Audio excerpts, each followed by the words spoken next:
اس chapter کا next question ہے قائد اعظم کے فرمودات کی روشنی میں نظریہ پاکستان کی وضاحت کریں۔ اس کویشچن میں آپ کو ساتھ ساتھ ہیڈنگز بتاتی جاؤں گی، اسٹوڈنٹس آپ لوگوں نے ہیڈنگز بنا لینی ہے۔ قائد اعظم محمد علی جناح تدبر اور حکمت و دانش میں اپنی مثال آپ تھے۔ تدبر غور و فکر کرنا، حکمت و دانش دانائی یعنی عقل مندی۔ یہاں پر پہلی ہیڈنگ بنے گی تدبر اور حکمت و دانش کی مثال۔ ان کے اخباری بیانات اور تقاریر نظریات استدلال یعنی دلائل، فہم و فراست سے پر ہوتی تھیں یعنی سوجھ بوجھ اور دانائی سے۔ ان کے بیانات سیاست، مذہب، معیشت، معاشرت اور تاریخی منظرناموں سے بھرے ہوتے تھے۔ قائد اعظم کی زندگی دو پہلوؤں کے تناظر میں دیکھی جا سکتی ہے، یعنی دو پہلوؤں کے حوالے سے دیکھی جا سکتی ہے، ایک جغرافیائی قومیت اور دوسری مذہبی قومیت۔ انہوں نے جغرافیائی قومیت سے سیاسی زندگی کا آغاز کیا، مگر رفتہ رفتہ انہیں ہندو تعصب اور تنگ نظری کا احساس ہوا تو آپ مذہبی قومیت کی طرف آ گئے اور مسلمانوں کے حقوق کے داعی بن گئے۔ آپ نے اقلیتی حقوق کی ہمیشہ طرفداری کی، طرفداری مطلب حمایت، مگر کانگریسی رویہ نے انہیں مایوس کر دیا۔ یاد رہے قائد اعظم ایک مضبوط لیڈر ہونے کے ناطے کبھی مایوس نہ ہوئے تھے، مگر کانگریسی رویہ وہ واحد نقطہ تھا جس نے ہمیشہ قائد اعظم کو مایوس کیا۔ بالآخر قائد اعظم پستی میں گھرے مسلمانوں کی نجات کے لیے مسلم سیاست کے افق پر 14ویں کا چاند بن کر نمودار ہوئے۔ ان کی سیاسی بصیرت کی مثال یہ ہے، بصیرت یعنی دانائی، کہ وطنی قومیت میں گئے تو ہندو مسلم اتحاد کے سفیر کہلائے اور مسلم قومیت کے داعی بنے تو قائد اعظم کہلائے۔ قائد اعظم 1920 میں کانگریسی نظریہ یعنی غیر قانونی ہتھ کنڈے پر احتجاجاً مستعفی ہو گئے۔ کلکتہ میں دسمبر 1937 میں آل انڈیا مسلم اسٹوڈنٹ فیڈریشن کی صدارت کرتے ہوئے قائد اعظم نے فرمایا کہ وہ سوچ سمجھ کر اس نتیجے پر پہنچے ہیں کہ مسلمانوں کے لیے کوئی آبرومندانہ راہ نہیں، آبرومندانہ اچھا یا مناسب، سوائے اس کے کہ وہ تنظیم و اتحاد پیدا کریں تاکہ وہ اپنا دفاع کر سکیں۔ مجوزہ پاکستان، مجوزہ جو تجویز کیا جا رہا ہو، میں سکھوں کو باوقار مقام حاصل ہوگا۔ 1939 میں کانگریسی تعصب پر انہوں نے اپنے خیالات کا اظہار کرتے ہوئے کہا کہ کانگریس کا 2.5 سالہ دور حکومت ہمارے لیے تلخ تجربہ ہے۔ کانگریس دور حکومت نے مسلمانوں کے دلوں میں سیاسی غلبے کا خوف پیدا کر دیا ہے، یہ بہت ہی تلخ سبق ہے۔ یہ جو ڈیڈ لائن ہے کانگریس کا 2.5 سالہ یہاں سے سٹارٹ کر کے یہ تلخ سبق ہے، یہاں تک انورٹڈ کاماز میں کر لیں۔ قائد اعظم نے وطنی قومیت کو مسترد کرتے ہوئے مسلم قومیت کی وضاحت کرتے ہوئے فرمایا، یہاں پر دوسری ہیڈنگ بنے گی اس کویشچن کی اور وہ بنے گی مسلم قومیت کی وضاحت۔ Pakistan came into existence the day کہ پاکستان تو اسی روز وجود میں آ گیا تھا when the first Indian national embraced Islam کہ جب پہلے ہندو نے اسلام قبول کیا تھا یا جب پہلا ہندو مسلمان ہوا تھا۔ مسلم قومیت کی ترجمانی مختصر اور جامع انداز سے بیان کرنے میں ان کا کوئی ثانی نہ تھا یعنی مثال نہ تھی۔ 1938 میں کلکتہ میں ہونے والے مسلم لیگ کے سالانہ اجلاس میں قائد اعظم نے فرمایا کہ انگریز ہندوستان پر جبکہ گاندھی مسلمانوں پر حکومت کرنا چاہتا ہے، مگر ہم دونوں کو خود پر حکومت نہیں کرنے دیں گے۔ اب مسلم قومیت پر گفتگو کرتے تو مسلم ثقافت، ریاست، سیاست، تمدن اور اسلامی تعلیمات کے مزین دلائل سے سامع کو متاثر کرتے جاتے تھے، مزین آراستہ اور سامع سننے والا۔ آپ کی کامیابی کا راز یہی تھا، آپ دو قومی نظریے کو بنیاد بنا کر مغربی فلسفے اور جمہوری اصولوں کے ذریعے انگریزوں کو لاجواب کر دیتے تھے۔ اپنے مغربی فلسفے کی دلیل پر تمام اقوام کو چیلنج کرتے ہوئے فرمایا کہ مسلمان قوم کی کسی بھی تعریف پر پورا اترتے ہیں۔ یہ مغربی دنیا کے لیے کھلا چیلنج تھا۔ یہ تیسری ہیڈنگ بنے گی مغربی دنیا کے لیے چیلنج۔ قائد اعظم انگریزوں کے سیاسی اصولوں کو انہی کے مقابل استعمال کر کے سیاسی بصیرت کی داد حاصل کر رہے تھے، بصیرت، دانائی اور داد تعریف۔ دوسری جانب آپ اسلام کو مسلمانوں کے حقوق کے لیے مؤثر انداز میں پیش کر رہے تھے۔ آپ نے فرمایا یقین محکم ہے، محکم یعنی پختہ یقین ہے کہ رفتہ رفتہ ایک خدا، ایک رسول، ایک کتاب اور ایک امت کے باعث ہمیں مزید اتحاد پیدا ہوتا جائے گا۔ قرارداد لاہور 1940 کے موقع پر آپ نے فرمایا کہ مسلمان الگ قوم ہیں۔ یہاں ہیڈنگ بنے گی قرارداد لاہور 1940۔ ان کا طرز زندگی، تاریخ، مشاہیر مشہور لوگ، رہن سہن، آداب معاشرت اور فلسفہ زندگی دوسری اقوام سے الگ ہے۔ انگریز وفاقی نظام دو اقوام کو ایک قوم میں تبدیل نہیں کر سکتا۔ ہندوؤں کے ساتھ صدیوں کی اکٹھی معاشرت مسلم قوم کو ختم نہیں کر سکتی، لہٰذا ضروری ہے کہ مسلمانوں کی تاریخی اہمیت اور قومی ضرورت کے تحت الگ وطن کا مطالبہ تسلیم کیا جائے۔ ہندوستان میں ایک نہیں کئی قومیتیں آباد ہیں جن کو ایک دستور کے تحت واحد قوم نہیں بنایا جا سکتا۔ اپریل 1940 میں قائد اعظم نے فرمایا کہ سکھ مسلمانوں کے دوست ہیں اور انہیں قرارداد پاکستان کی مخالفت کی بجائے سوچنا چاہیے کہ شمال مغربی خطے میں وطن کا تصور ان کے لیے زیادہ فائدہ مند ثابت ہوگا۔ قائد اعظم نے مزید کہا کہ کانگریس کے رام گاڑ اجلاس میں صدر اور 4 متوقع اراکین مجلس عاملہ کے اور کچھ بھی نہیں۔ مجلس عاملہ منتخب ارکان کی جماعت جو عملی طور پر کارکردگی کی ذمہ دار ہوتی ہے۔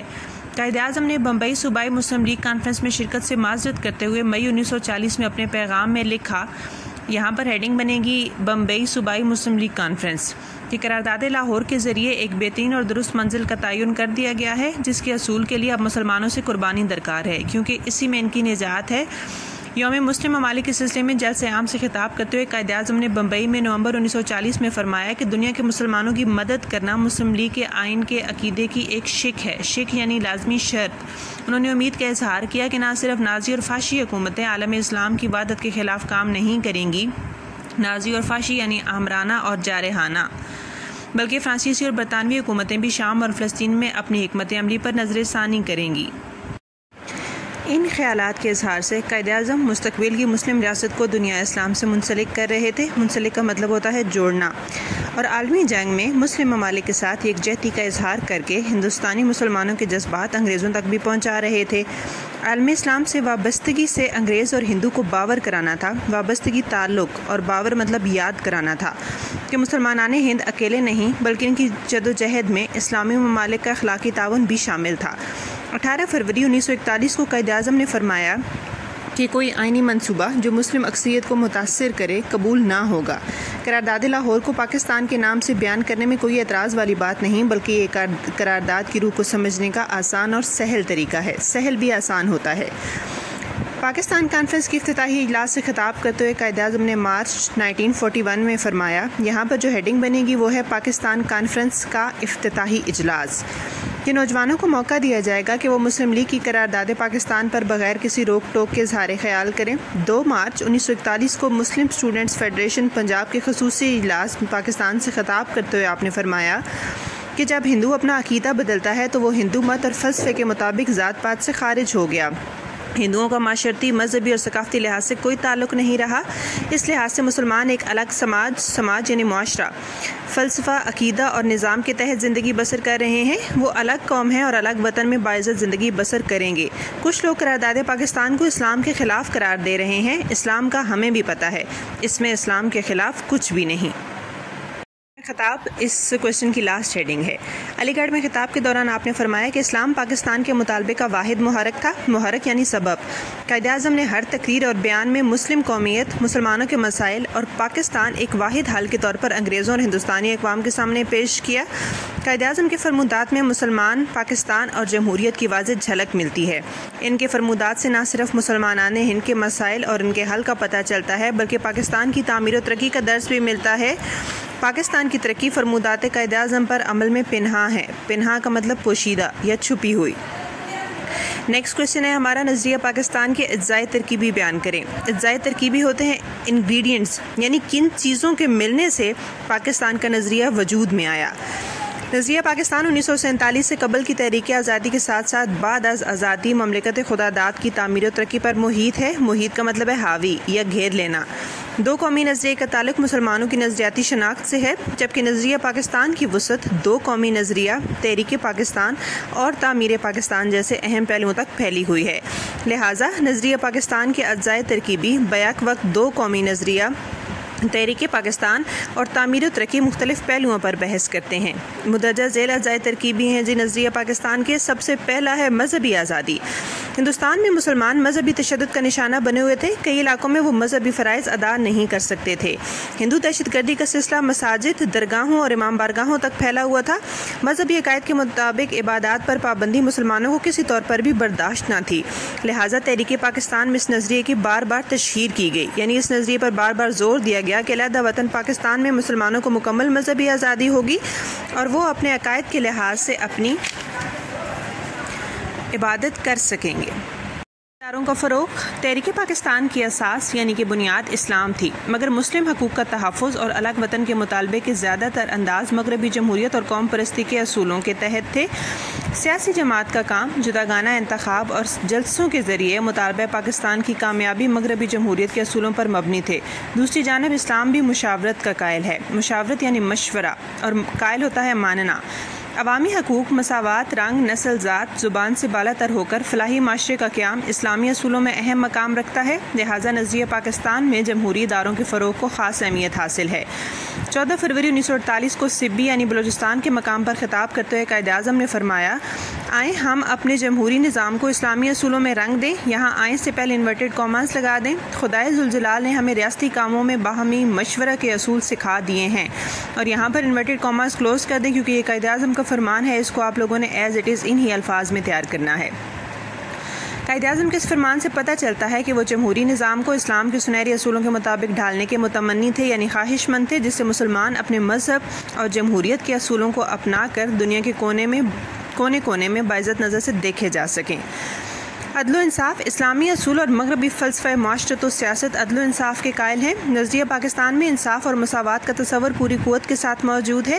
پاکستان کا مطالبہ ظلم اور ناانصافی کے خلاف عملی احتجاج کا نتیجہ تھا، لہٰذا معمار قوم پاکستان کو عدل و انصاف کا گہوارہ بنا کر دنیا کے سامنے مثال قائم کرنا چاہتے تھے۔ گہوارہ مرکز ہندوستان میں مسلمانوں کو ملازمتوں، معاشرتی ترقی اور عدالتی انصاف سے محروم کیا گیا، لہٰذا مشاہیر پاکستان کی دلی تمنا تھی، مشاہیر مشہور لوگ، اہم لوگ، ٹھیک ہے، جن کا تحریک پاکستان میں اہم کردار تھا، کہ پاکستان کی ریاست میں عدل و انصاف کو مرکزی اہمیت دے کر دوسری قوموں کے سامنے زندہ مثال قائم کریں۔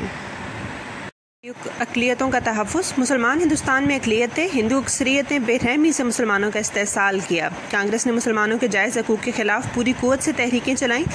ہندوؤں سے تمام اقلیتیں ناخوش تھیں، سکھ، پارسی بھی ہندو ناانصافی کے خلاف احتجاج کرتے نظر آتے تھے۔ قائد اعظم نے ہر موقع پر اقلیتوں کے حقوق کے لیے آواز اٹھائی۔ پنجاب میں سکھوں پر ظلم ہوا تو قائد اعظم نے مرکزی اسمبلی میں اس کے خلاف آواز اٹھائی۔ 1940 کی قرارداد پاکستان میں بھی بابائے قوم نے اقلیتوں کے حقوق کے تحفظ کا وعدہ کیا۔ قائد اعظم نے بمبئی میں 27 مارچ 1947 کو اقلیتوں کے بہترین مستقبل کا یقین دلاتے ہوئے فرمایا، یہاں پر بھی ہم سے پہلے انورٹڈ کاماز لگا لیں اور امین ہے تک یہ پورا ارشاد ہے، وہاں پر انورٹڈ کاماز کلوز کر دیں۔ ہم پاکستان میں اقلیتوں کے ساتھ منصفانہ اور برادرانہ سلوک کا ہندوؤں کو یقین دلاتے ہیں۔ اسلام اور مسلم تاریخ اس روایت کی امین ہے، یعنی امانت دار ہے۔ نظریہ پاکستان کا اہم حصہ ہونے کی حیثیت سے اقلیتی حقوق پاکستان کے تمام دساتیر کا حصہ رہے ہیں۔ دساتیر دستور کی جمع ہے، آپ کو پتہ ہے 3 دستور ہیں پاکستان کے، پہلا 1956، دوسرا 1962 اور تیسرا 1973۔ پاکستان میں اب بھی اقلیتوں کو خاطر خواہ مراعات حاصل ہیں، مراعات ہوتی ہیں سہولیات، اور ان کو مذہبی آزادی حاصل ہے۔ اسلامی برادری، قائد اعظم محمد علی جناح نے دنیا کے مختلف خطوں میں ہونے والی سیاست پر بحیثیت مسلمان عقابی نظر رکھی، یعنی بہت غور و فکر کیا۔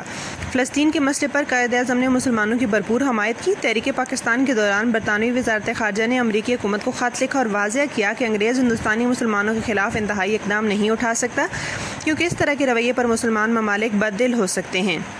اس سے ثابت ہوتا ہے کہ اسلامی دنیا کے ساتھ برادرانہ تعلقات نظریہ پاکستان کا اہم جز ہے۔ یہی وجہ ہے کہ 1947 کے بعد افغانستان کے علاوہ تمام مسلم ممالک نے پاکستان کی ہر ممکن مدد کی۔ اس سے قبل 11 اکتوبر 1940 کو قائد اعظم نے مسلمانان ہند سے یوم مسلم ممالک منانے کی اپیل کی، یعنی درخواست کی۔ خوشحالی، قائد اعظم نے دیہات میں بسنے والوں کے معیار زندگی کو بہتر بنانے کا عہد کیا۔ ہندوستان میں مسلمانوں پر ترقی کے دروازے بند کر دیے گئے تھے، تعلیمی اور معاشی میدان میں مسلمان بدحالی کا شکار تھے۔ پاکستان کی بنیادی محرکات میں مسلمانوں کی ترقی اور فلاح و بہبود کی تمنا اہم نقطہ تھا۔ پاکستان کے حصول کے بعد اس پہلو پر خصوصی توجہ دی گئی اور معاشرتی ترقی و خوشحالی کے لیے اہم اقدامات کیے گئے۔ پاکستان معرض وجود میں آیا تو چند فوجی اور سول افسران انگریز لیے گئے، مگر اس وقت پاکستان دوسرے ملکوں میں اپنے ڈاکٹر، انجینئر، پروفیسرز بھیج رہا ہے۔ پاکستانی فوج مختلف ممالک میں امن مشن میں بااعتماد کردار ادا کر رہی ہے۔ بلا شبہ مسلمانوں کی ترقی و خوشحالی نظریہ پاکستان کا اہم ترکیبی جزو ہے۔ اور لاسٹ ہے جی قانون کی حکمرانی۔ قائد اعظم قانون کی حکمرانی کے قائل تھے۔ اقوام کی ترقی قانون کی حکمرانی میں مضمر ہے، یعنی پوشیدہ ہے۔ قائد اعظم نے کراچی کے کرفیو زدہ علاقے کے دورہ کے لیے وزارت داخلہ سے باقاعدہ اجازت لی۔ کرفیو زدہ یعنی خانہ بندی کا حکم، جس میں وقت مقررہ کے اندر کوئی شخص اپنے گھر سے باہر نہیں نکل سکتا۔ ریلوے پھاٹک صرف اپنے لیے کھولنے سے روک دیا۔ یہ وہ کردار تھا جس کے تحت انہوں نے کانگریس اور انگریز کی کئی پیشکشوں کو ٹھکرا کر مسلمانان ہند کی آزادی کے لیے آئینی جدوجہد کی۔ پاکستان میں قانون کی حکمرانی قائم کر کے ہی ترقی اور امن کے خواب کو پورا کیا جا سکتا ہے۔ بلا شبہ قانون کی حکمرانی نظریہ پاکستان کا اہم جزو ہے۔